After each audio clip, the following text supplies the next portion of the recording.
Coming up on Time for Hope. There was time before ultrasound that we didn't realize that movement happened before 16, 17 weeks. But now with ultrasound, you can see that little 7-week baby moving, just slight movement, and it's the first movement of life. Join Dr. Freda Cruz, licensed professional counselor, and her guests as they provide practical solutions to real-life problems on Time for Hope. We always appreciate you joining us on Time for Hope, a faith-based mental health program. Today, my guest and I are going to tackle a subject that involves political, social, and spiritual trends and values. My guest is Shari, an obstetrical ultrasound expert and educator who has personally experienced the grief and pain related to abortion.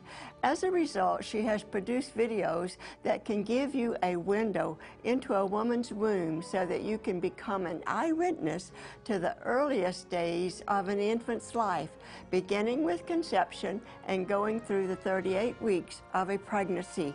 And we will be hearing facts related to the emotional and physical trauma of abortion, and of course, offering hope of healing and recovery. Stay with us. And Shari, it's great having you on Time for Hope. It's great to be here. We've already told you that you're our first guest on our beautiful new set that we're already, we know we're going to enjoy. I am honored. Yes. And you, of course, I don't know that I've ever done a show just on abortion. So, but I think I've been waiting for the right one to come along and the right information. And I think that you have the combination. You have a personal story, so we can talk about the pain and the aftermath of an abortion, and also the videos that you have made so that viewers, those that order a copy or those that get a copy, can actually see that there is life in that womb from the beginning all the way through. That's what is so exciting about the work I've done. I believe that women need to be informed and to show them their life in the womb, that little heartbeat at 4 weeks and the baby moving at 7, 8 weeks, that bonding develops. And then when you can address the needs that she has, many choose life. So it's a wonderful ministry that God has given me. And all the result of your personal story. It's interesting, I usually ask for my guest story. You know, our life is a story. Exactly. Everyone could write a book about their life, couldn't they, actually? But you have a story related to abortion, and I want to, let's get that out first thing. You know, I personally suffered the pain and the grief and the complications related to abortion when I was 18 years old. And I had complications, long-term complications, that developed into a molar pregnancy where my uterus ruptured, turned into cancer. The doctor told me I couldn't have children. Then I went into ultrasound school, and then I saw the blobs of tissue that I thought I aborted were babies, now babies I couldn't have. And then as I would do ultrasounds on women, they would tell me to turn the monitors away from women considering abortion. And I said, I can't do this because I was lied to and I was suffering the grief and pain. And time after time, I'd see the babies and that pain would just grab my heart. And as a last resort, I went to a beach and I cried out for God to heal my womb, to give me a child, to use me, to help other women and men to know God's forgiveness, and then to use my ultrasound expertise to show that this is a baby. And that month, I conceived the first of my 3 boys, and the videos went around the world in 12 languages, and you can't deny a woman's personal testimony, and more women are coming out with their stories and finding God's grace and healing. I found the videos very entertaining, and so did your audience. It was really something. But we could also carry this over, because I have women writing me, grieving their hearts out over a miscarriage. Maybe have tried forever to get pregnant. They finally get pregnant, and then they lose it. And people don't understand their grief, that they feel they were carrying a real, you know, a child, and they lost that child. And there is a grief involved even in miscarrying. Exactly. So I can imagine with abortion, the grief that must come with it when one realizes that indeed there was life there, a person, of course, not fully developed yet, but was the beginnings of a human being. It is devastating, and I think when you look back to, you know, over 45 million women have had abortions, and the grandparents and the children, America is suffering, the world is suffering as a result of abortion. And if we can come out of denial and allow ourselves to grieve and be healed, that's when we can really make a difference. And these ultrasound babies are so cute, because now the window to the womb is open, and you can't deny that this is a little baby that has personality, that's jumping, that's moving. And that has also helped to take the denial out and bring life to these babies.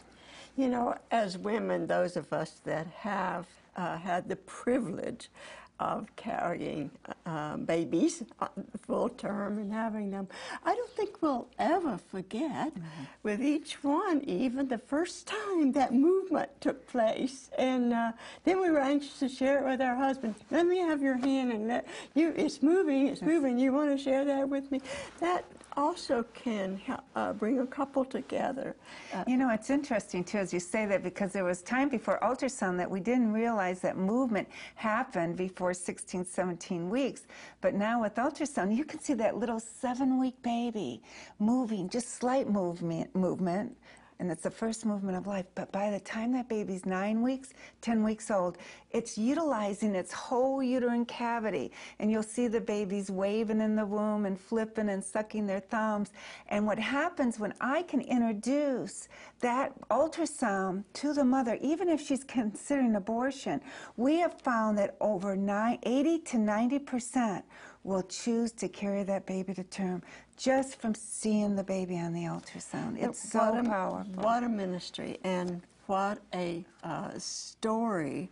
Because now I believe the stats, research and stats are saying that we have 51% of people are pro-lifers instead of pro-choice. And this is the first time in history, I understand, that this has been true. It is, and it was exciting to find that ultrasound was given the major credit in education, the pregnancy centers nationwide. But then also, we are finding out what pro-choice really means. And we have found that the American people are not pro-choice to allow abortion on demand for all 9 months of pregnancy. They're against the partial birth. They're for informed consent. They're for parental consent and education. And all of this, if enacted into law, would be done. And that's what choice really means. And we find that as you educate, people are really not choice when it comes to those issues. So it could be that your videos and your story have helped bring that that percentage of 51% up. And then you give a lot of credit to the person that, did he invent ultrasound, or was he just using ultrasound to do what you've done with your videos? What's the story behind it? You know, he's my hero, and nobody's heard of him. So I did research, and I did a documentary, and his name is Ian Donald. He was born in 1910. He died in 1987, the year that I picked up sound wave images, and I know I am carrying his mantle. and his legacy. He invented ultrasound, and in the late 60s, early 70s, he took his first ultrasound of a 12-week baby moving and jumping in the womb, and he showed it on TV to over 6 million people, and the government was furious, just as the government was furious with me when I showed my ultrasound before Congress and Senate, and they called it an obligate parasite. But he said that he was disappointed that the medical research was now using his invention to search and destroy, to decide which babies should live and which should die. And I have a personal letter from him that says, I pray that God will raise someone to carry my work. And I am honored to be carrying on his work. Well, the Lord does marvelous and wonderful things when we give him our lives and ourselves and are at his beck and call, so to speak, to do what he would have us to do. Now, you also say that the PR centers, the pregnancy centers, pro-life resource centers, right. And I know we have one here in Spartanburg that's doing a great job, that they think your material and especially your videos are just indispensable in the work they do, right? I am so honored that they use, I started my first DVD in 1990 that went into most of the pregnancy centers and around the world, and then I just completed this latest DVD. It's Eyewitness Window to the Next Generation, where I show the 3D, the 4D, the higher images, and yes, they're saying it's changing lives, and then I also share God's journey in my life from death to healing, and it has brought many of their women that come to the pregnancy centers to give them hope and healing. Now, let's say a young woman has just learned that she's pregnant. She's single, going to college, and even her parents are in favor of her. And of course, very often the father of the child wants it aborted, get it out of the way. That doesn't always happen, but sometimes it does. And she's being encouraged to get an abortion. What would you recommend that she do? First step, first thing. You know, and those are real problems, and it's not an easy decision for anyone that doesn't have support and are going to school. But what we say to them, get the information. You don't have to make this decision today. Go to your local pregnancy centers. They're across the nation. Google it. Look it up in your yellow pages.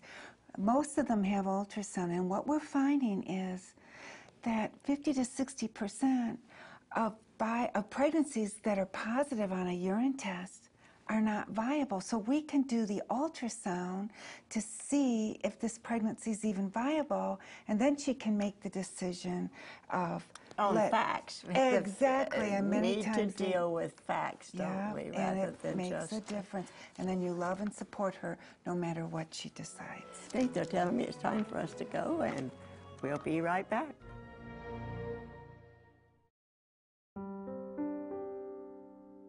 Pro-choice groups are hesitant to admit and confirm that although the initial impact an abortion has on a woman is relief, there can be long-term emotional pain and suffering that usually does not show up until later on in the woman's life.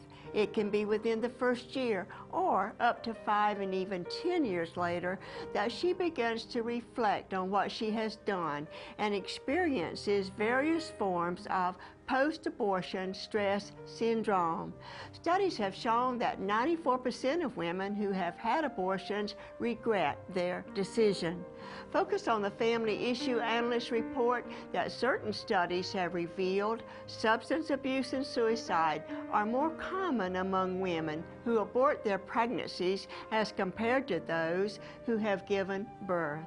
Although not an official diagnosis, many women report various emotional and behavioral happenings that researchers agree fit the syndrome.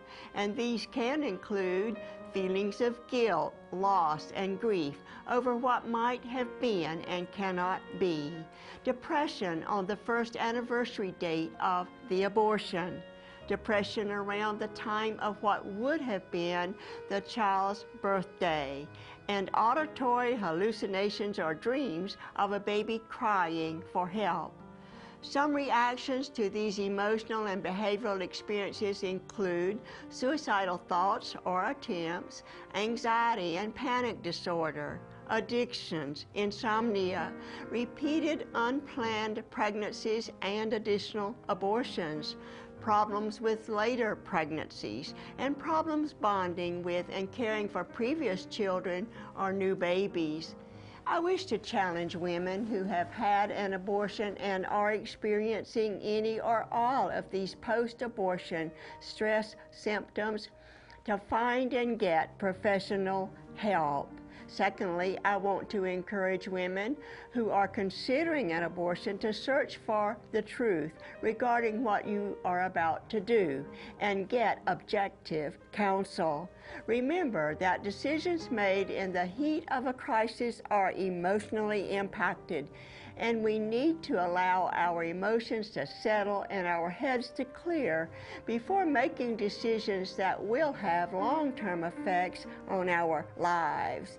And seek the help and favor of the Creator God, who will guide you to truth, is able to provide for your every need, and can provide the emotional peace and healing that you are searching for.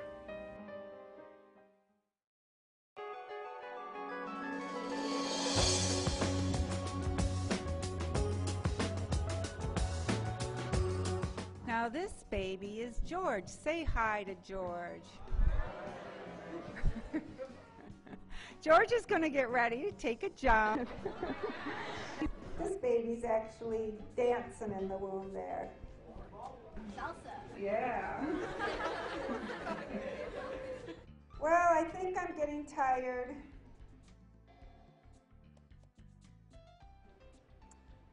So here's a kiss goodnight. Peace to all. Well, what do you think of those babies? Thumbs up!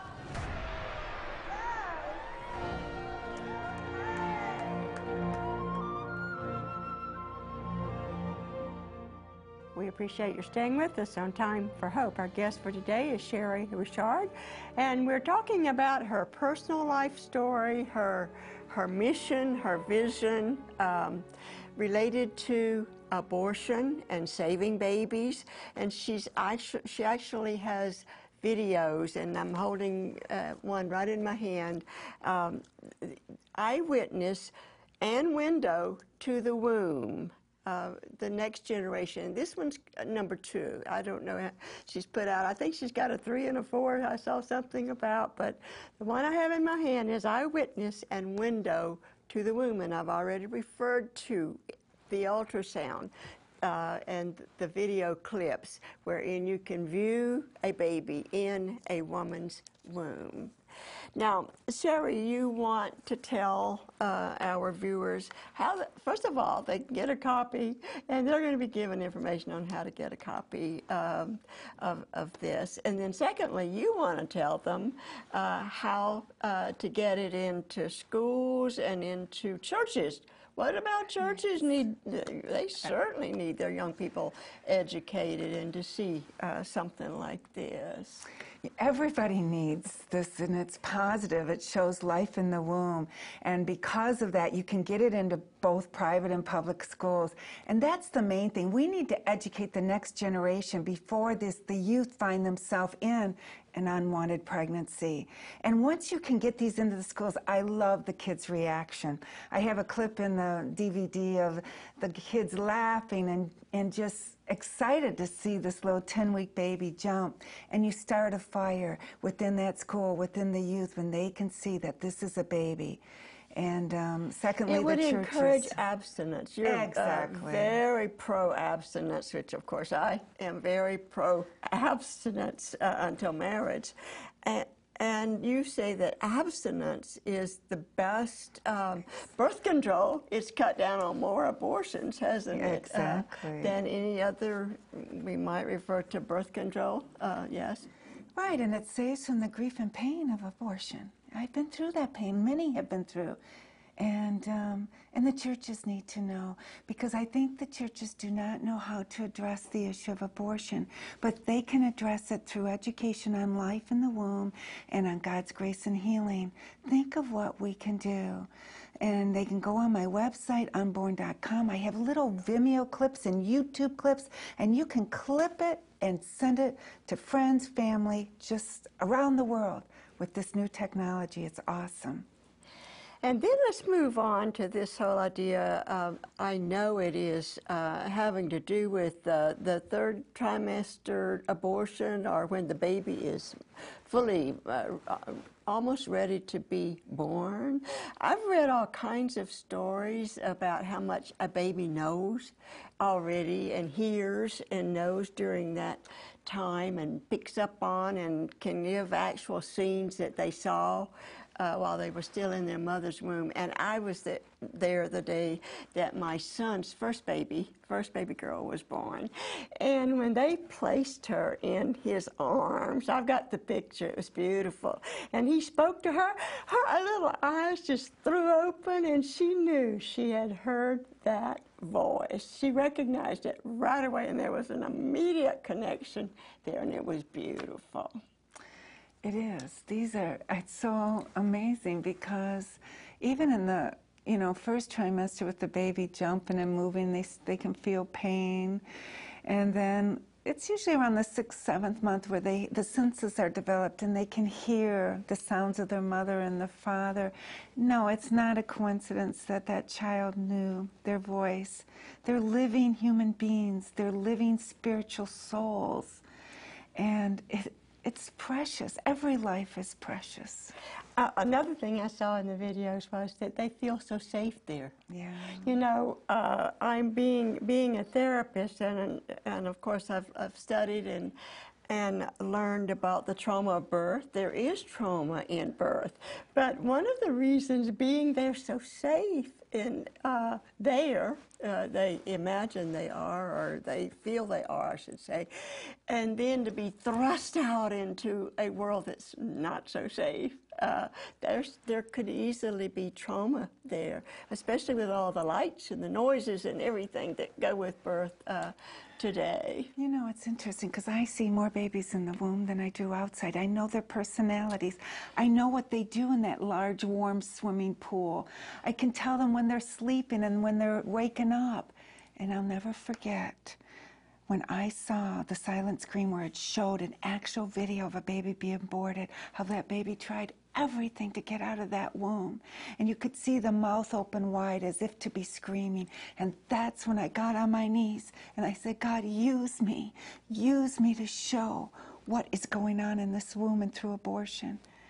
But it is they a actually safe have place. to sometimes just kill them, don't they? That's exactly what they do. All kinds of abortions. I don't even like talking, but the safest place where in the womb has been the most dangerous Holocaust in the world. And Shari, we have to look to the scriptures and remember the 10 Commandments. And it's just very clear and plain that one of the 10 Commandments is, thou shalt not kill. So what we're looking at here is hoping that a person that is considering abortion can become convinced that it is a real person they're talking about doing away with, so to speak, and God says, no, thou shalt not. Then I remember a beautiful verse I really like, and that is, the New Testament says, talking about women, and they shall be saved through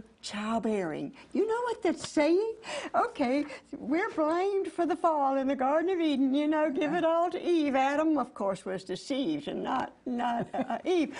But God has given it to us to be redeemed, because a woman brought forth the Christ child, the Redeemer. Yes. So all of the human race is saved through a woman bearing a child. Beautiful, beautiful way. And then thinking of abortion, that God will forgive. There's forgiveness with God, and there's healing and recovery. You know from your own personal story, Yes. And have said that. So let's go out on an encouraging word from you about that. And Isaiah 61, and they will become oaks of righteousness for the planting of the Lord, and he will take their ashes and bring them into glory. So God uses all things for his good. And so it's great, Shari, having you on Time for Hope and just sharing your story with us. And I hope our viewers will make sure they get a copy of this, because I certainly appreciate it and enjoyed it. And we look forward to, maybe someday you'll come back to Time for Hope, and we certainly look forward to your joining us. And right now, I would actually like to have you stay with me, because I have a couple of things I'd like to share with you before you turn that dial. I have a request here, a prayer request, because we encourage our viewers to send prayer requests through to us, and we assure all of you that we take each and every prayer request that comes into Time for Hope to our Heavenly Father, knowing with Him there is hope of recovery, hope of getting a job, hope of healing, hope, whatever hope you are looking for. So this one says, Dear Dr. Freda, please pray for my daughter. She is in college and just found out she is pregnant. Please pray for us. And that would be a time that a family needs prayer. This daughter needs prayer, and we hope today's show will help this family, if they have not already made a decision, make the decision to pull together, support this daughter, and some way, somehow keep that baby, even if she just wants to make sure that another family that's looking for a baby and would love to have a new baby, if she chooses even adoption rather than the abortion route. And so you can see we cover all kinds of things on Time for Hope, but our focus is to give hope.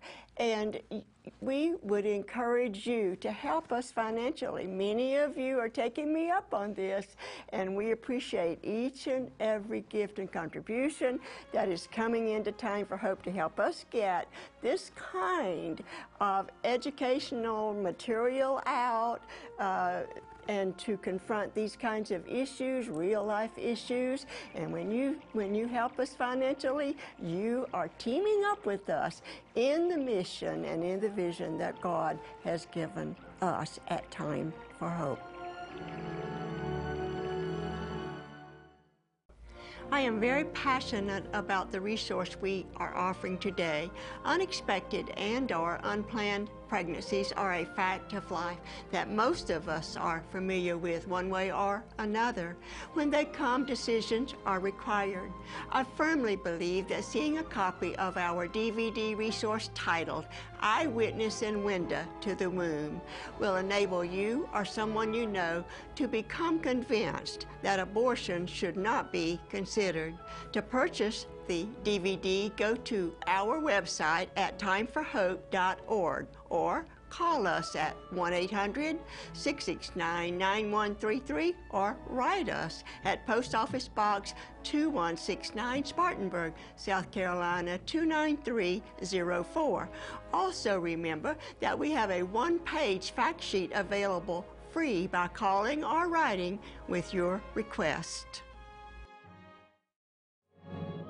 Until next time, have a great week.